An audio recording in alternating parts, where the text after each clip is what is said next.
I served for 32 years in the police, and for 25 of those years I was a fully paid up member of the Hang 'em, Flog 'em and Shoot 'em Brigade. I thought we needed more prisons, we needed more powers, we needed to lock up more people.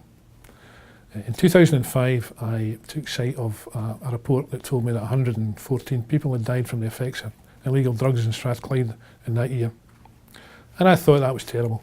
And at that point I thought, we need to lock up these dealers. And then I had a look at a piece of paper that told me that 115 people had been killed on the roads in Strathclyde. And having spent a lot of time in the traffic department, I realised that the amount of time that we spend and the money that we spend prosecuting the war on drugs was far, far greater than the amount of money we spent on road safety. And that ticked off something in my head.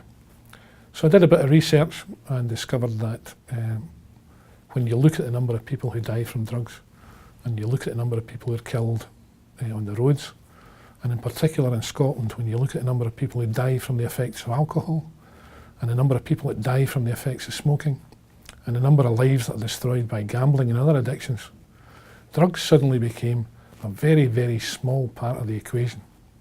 And I realised that we spent an inordinate amount of time dealing with the drugs problem, and if we were actually interested in saving lives, there were other places where we could have done an awful lot more. Following that, I did a bit of research. I looked up some of the history books. I discovered that in the 1860s, two fine Scottish gentlemen called Matheson and Jardine from Edinburgh and Glasgow used to run the opium warehouses in Cancun, and they supplied opium to the Chinese population, and they paid tax on that to Her Majesty's government.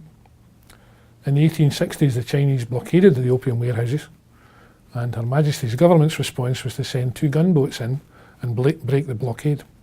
So it's not always been the case that drugs have been illegal.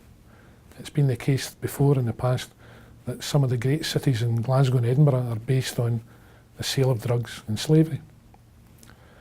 One of the other things that I discovered was that across the world we've been prosecuting the same war. We tend to follow the Americans. The Americans didn't have a drugs problem until 1970, when a man called Richard Milhous Nixon ran for president of the United States, and he decided he needed a hook to get the law and order ticket, and he came up with a war on drugs. So he set about prosecuting the war on drugs. The one thing I would say about the police service is you give us a job to do and we will do it. So you set up a drugs department, as he did in states across the United States. We will go out and we will catch people selling drugs. And prior to that time, we didn't have a drugs problem.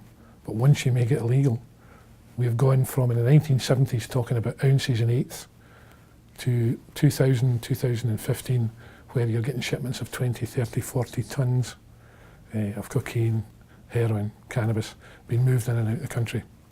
It hasn't worked. It didn't work. Once I realised that it wasn't making any difference, I decided that we should have a discussion motion about it and that we should talk about it. And that's when I realised that there were other people of a similar mind, and I became aware of LEAP. We have to change it. It doesn't work. What we're currently doing doesn't work.